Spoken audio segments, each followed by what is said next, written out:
Hello, welcome to Sundays at the Chateau, where today I want to tell you all about our Chambre de Roger, one of the prettiest, most feminine bedrooms at Lalande.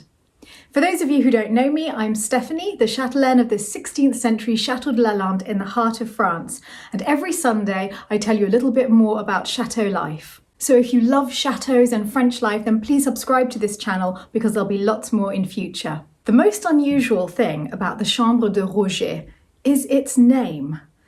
Roger's bedroom is not a very romantic feminine name, and this is a very romantic feminine bedroom. But when I bought the Chateau de Lalande, I decided to keep all of the names that the previous family used for the bedrooms, because they've been here for 200 years, and I felt that that way we keep this sense of history and continuity. And I quite like the fact that that means that there are some idiosyncratic names around the house. This was the room of the Marquise's valet at the turn of the 20th century.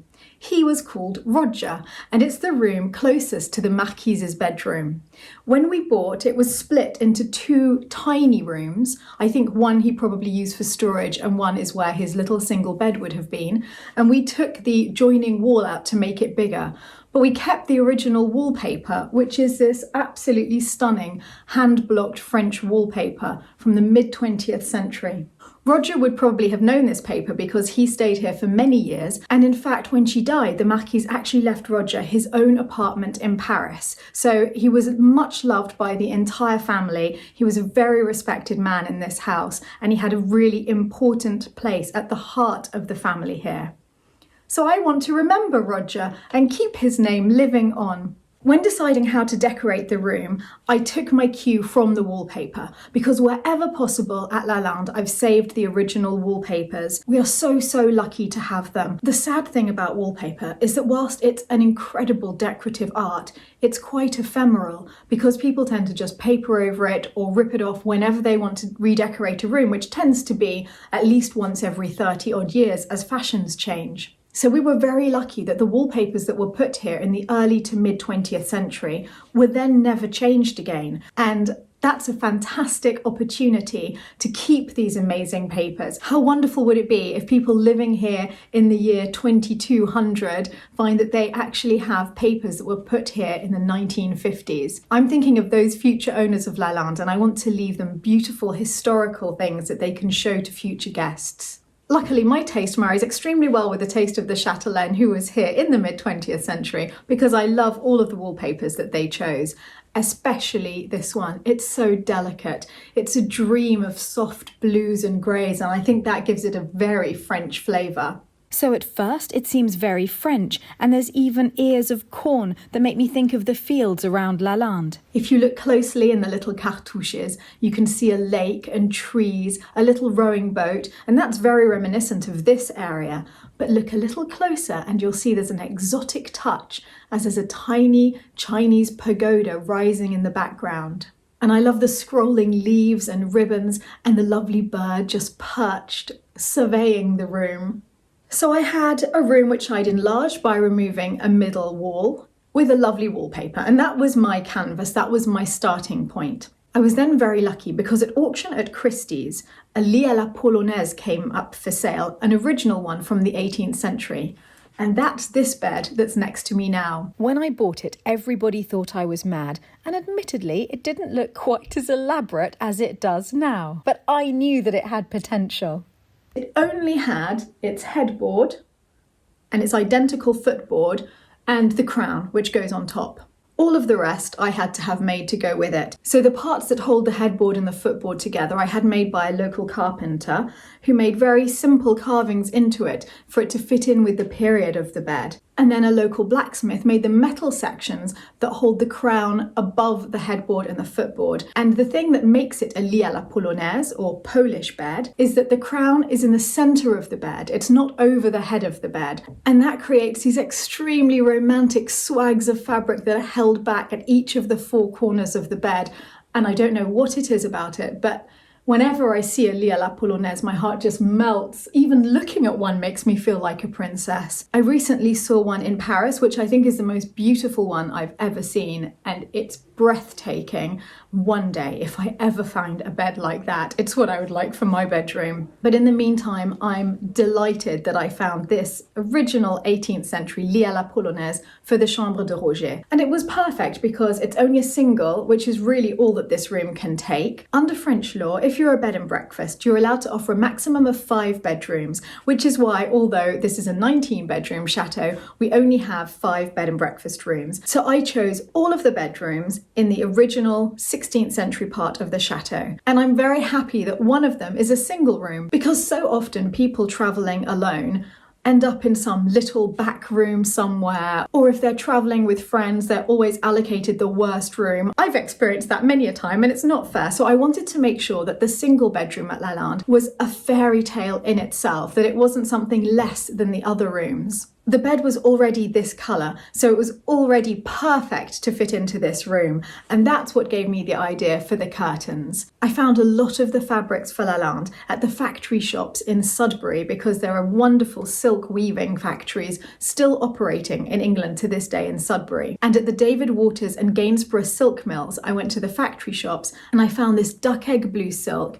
and this apricot silk, and I felt that I wanted to have a flash of another colour inside the bed to make it even more warm and inviting and to draw people into it. And if you look closely at the apricot fabric, you can see that in the same colour, very faintly, there is a Chinese pattern with little steps leading to a distant pagoda, and in the foreground, a person reclining holding a parasol. And I love that. I love the fact that you have to be close to the fabric to really see the pattern, so you have to be inside the bed to discover the secrets. I made a matching cushion for the bed in the 2 contrasting fabrics, and I have one of my favourite cushions in here, this vintage Yves Delorme parrot cushion. And of course, no bed at Lalande would be complete without a hot water bottle, and I knitted this one's cover myself. I found similar fabrics for the swags and tails of the curtains, and I love making swags that have a flash of contrasting fabric showing on the tails. The tie-backs on the curtains I actually bought when I was on a trip to Venice with my parents many, many years ago, long before I had a chateau and long before I had any sort of grand window to actually put them on. But they were so pretty, and I knew that they'd come in useful one day, and I was right. Once all of these things were in place, I realised that this room reminded me very much of Venice. I think it's something to do with the soft, watery blues, and I wanted to enhance that and make this rather a Venetian themed bedroom. So I've specifically chosen many of the objects in this room because they're either from Venice or they remind me of Venice. The most important thing that reminds me of Venice in this room is the chandelier, because when I went on holiday to Venice with my parents back in the 1990s, my parents had never been there before and they just fell in love with the city. And I remember that holiday as such a happy highlight of being with my parents.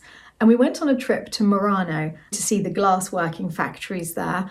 And unbelievably, my father bought me this lovely chandelier as a memory.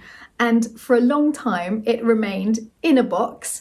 And finally, when I came here, I had the perfect place to put it, though I still need to get a longer chain so it's lowered far more into the bedroom. Over the fireplace, there's a Venetian style mirror. I think the Venetian mirrors are my favourite style of mirror. My father had a very strong influence on this room because it's him who bought the chandelier, but he also bought me the amazing painted Italian wardrobe, which fits in so perfectly. It's in the same delicate blues and apricots as the rest of the room. And I love the gentle pastoral pictures of this man and woman, and it sort of makes me want to dress up like this out in the garden at Lalande. On top of it, I've placed a blue vase from Murano.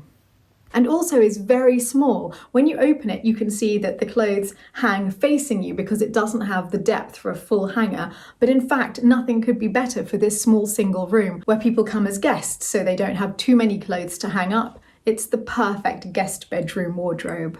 And it's completely lined in golden damask, and makes me want to run around the chateau lining every other wardrobe in Damask, but I think I've got a few other things on my to-do list first. The sofa and armchair were actually mine in my bedroom back at home in England, and I think that the checked pattern works quite well here because I like mixing different patterns together. And if I have a very delicate pattern like the one on the wallpaper, then it's nice to mix it with something completely different like a check. I think it gives life to a room. The check on the armchair is quite a large one, whereas on the sofa it's a much smaller one, but they're in the same colour. And I like the fact that this type of fabric is obviously a different period to the furniture itself. Because Lalande is a 16th century castle that was built on the site of a 12th century castle and has been changed in the 19th century, I like to highlight the fact that this is a home that's been lived in for nearly 1,000 years.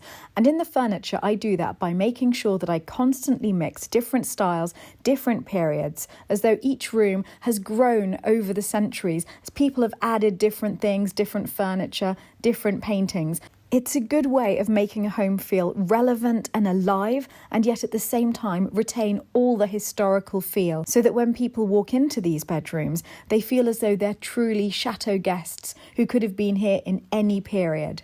As you can see here, I also like to use cushions in contrasting colours. And that's the same reason that I use the contrasting colour in the bed, because it's nice to have splashes of colour. Splashes of pink work very, very well to bring life to a room, and yellow tends to have the same effect in a room, though I don't have any in this room, except for today I have a lovely vase of mimosa in here. The second yellow spring flowers start to appear like daffodils and mimosa, I want to bring it into the house because I feel it means that spring will soon be here. I found the little dressing table at auction in England. I think I paid £20 for it, so that was a real bargain. And in fact, those old kidney-shaped dressing tables go for next to nothing in charity shops and auctions. And I love those old kidney-shaped dressing tables. I don't know if it maybe reminds me of playing with Barbies when I was young and their furniture, but somehow it feels quite glamorous to set out all of your makeup on it and then prepare to dress and go downstairs for dinner. But in this room, instead of using it as a dressing table, I've curved it around the bed because it's quite a narrow room and already has the bed coming into it quite far. So I didn't want to put a big bedside table here that people could knock against or block their way walking through the room. This is much better because it's soft and curved and just curves around the bed. I think it works actually really well as a bedside table in this situation. This room is unusual because it has prints, whereas in most of the rooms of the chateau I try to have as much original art as possible.